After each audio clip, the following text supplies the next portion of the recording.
Merce, in terms of Arsenal, we'll talk more about that game to come at the weekend in a short while. Is it a terrific night for Arsenal in terms of getting the job done, getting the win, beating Brentford by 2-0, so they've re-established that 5-point lead at the top. But an injury to Mosquera, Declan Rice coming off, so there's sort of pluses and minuses to that night for Arsenal. It all depends how them injuries are. But first of all, we've got to win the game. Got to win the game. They've done that. You know, there's been a bit of pressure on them tonight. Only 2 points clear. Everybody waxing lyric, and now they've gone 5 clear again. They've got to hope. I sat on here a couple of weeks ago, Bayern Munich game. I said the one player they cannot miss is Declan Rice. Cannot miss him. He's gone off injured. Hope he's the caution, like just his calf at the back. But for me, he's the one they cannot miss, and it's a massive, massive 48, 72 hours to make sure he's fit for that game on Saturday, where Villa could blow the title race wide open.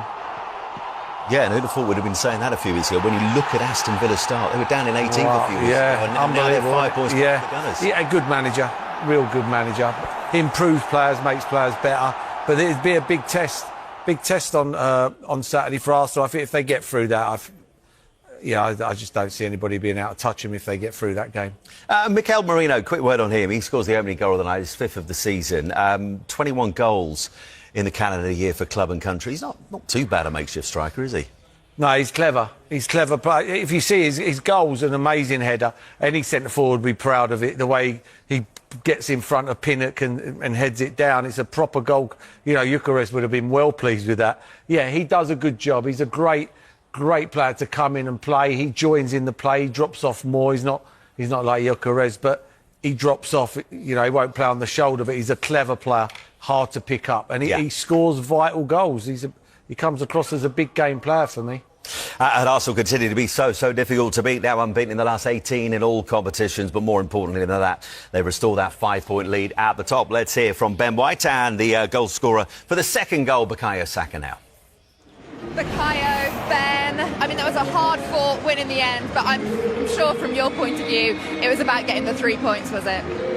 Yeah, that's all it was about, to be fair. You know, last week was a really intense week, 3 massive games. It was on such a high, and today, you know, we just needed to get the job done, and we did that, so we're happy. You got to watch that for a lot of the match. What was it like from the bench, watching that first half in particular? Yeah, I felt we controlled the game really well. We started really well. You know, this man got the assist, I'm happy for him, but yeah, we're just looking for the second goal, which we got in the end, and that secured us the victory. Yeah, Ben back in the side, another start for you this season, a second, and you had some marauding runs. You pulled the ball back for the opening goal as well. What was it like out there today? Yeah, it was nice. Yeah, obviously not played too many games this season. The boys have been unbelievable, so yeah, I think it's just about supporting everyone, whoever's playing, whoever's not, sticking together, and you know, when you do get a chance to perform as high as you can. It has been mentioned as well that the depth in squad at Arsenal this season, when it comes to the title race, could be one of the differences. Do you think you've got the best squad depth in the league? Yeah, I don't know. Obviously, training every day with all these players is unbelievable, and you know, there's players that don't get any minutes that would probably start in any other team. So yeah, it's a pleasure every day to work with these boys. What do you think? Same as Ben. Yeah. And just talk me through the goal for a second. Did you think it was going to cross that line? Were you wondering, because you'd had a near miss as well just before that? Yeah, I just had a near miss just before that, and I was just hoping I'd get another chance. I'll score it, and obviously at first it looked like it wasn't going in, but then the bounce was nice for me, so yeah, I was happy to see it go in. A lot of football lately. Just finally, just sum up how you're feeling as a squad about this season. It's all going well, 18 unbeaten. Yeah, you just got to take game by the game. I think such a long season, don't want to get carried away with anything, and just keep doing what we're doing. Fantastic. Bukayo, would you do the honours? Because Ben White, you are player of the match. Congratulations. Congrats, bro. Thank you. You deserve it, man. Meanwhile, Chelsea by 1-0. So too to Arsenal against Brentford. Mikel Merino with another goal, and the players, Manu, that Mikel Arteta brought in tonight, all combining in the build-up. Yeah, great lineup from Arteta, and great movement between those two players, and I really like the way he made his header, you know, Mourinho, and he cut the cross, you know. We can see the desire he put into the header, you know. Just just in front of the defender, you know. And I wonder if Gyökeres was very happy with that, because since he played up front, he always scored goals. Yeah. Times it really well, doesn't he? I mean, that's the whole essence of a centre forward in that situation, is to meet the ball literally a foot past the defender. So you've got to time your run perfectly. It's basically just after the ball leaves the crossing player's foot is when you make your run, and you try to time it just as you get past that defender. And let's remember, he is predominantly an attacking midfield player. Since February, when he was asked in those emergency circumstances to play up front for Arsenal, he has the most headed goals. How many goals he scored already? So he has now got 13 goals in this calendar year, more than any other Arsenal player. It's going to be the best scorer so far in Arsenal. Amazing. And as you can see, second on the list is Kevin Schade. He crashed a header there against the crossbar. Should he have done? Who should have scored? Yeah, this is probably an easier chance than the Marino goal, actually. He's pretty central. All the pace is on the cross. It's an in-swinging ball. Anywhere low, really. Can he get above it and head it down?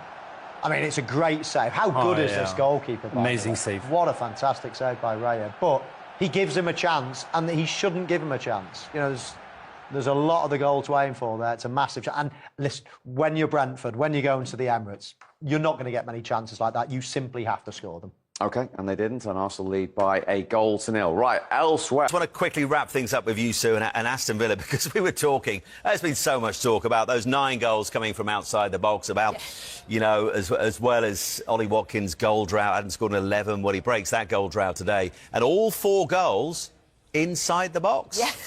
Yeah, and I think we were saying it was a positive that they've got those quality players, that they can score from outside the box and from different players. I think the thing that we were all saying, there's a real upturn in form for Aston Villa. They're playing well, but it's just about, can Ollie Watkins get back into that goal-scoring form? And you just think that's going to give him a huge amount of confidence. We know that he's been playing through an injury, so he's not quite been at 100%. But like I say, that first goal was really brave, getting himself in front and putting the ball in the net. And then the second goal was just typical Ollie Watkins, wasn't it? It's a brilliant run in behind, really good spot from Rodgers, and then it's just a calm finish. But he had other opportunities, got himself into some really good positions. So, yeah, lots of positives, I think, to take away for Aston Villa. And we'll talk more about the game on Saturday, the lunchtime kick-off. Aston Villa facing Arsenal at home, 12:30 on Saturday.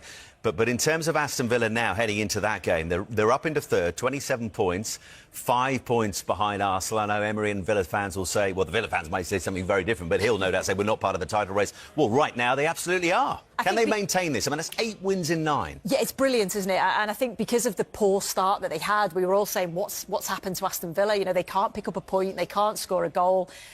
But then they've got a manager, and a manager in Unai Emery that is just a class act. You know, he's so meticulous. You knew that he would find the solutions at some point, and that's exactly what he's done. He gets the best out of the players that he's got on there. He clearly wanted more players in the summer, didn't get those players, but he's working with what he's got, and he's certainly got a team that are, we know, very well organised. We know that they've got quality, and they're certainly in form and have got that momentum. So because of the position that they're in, of course, you've got to say that they are in there.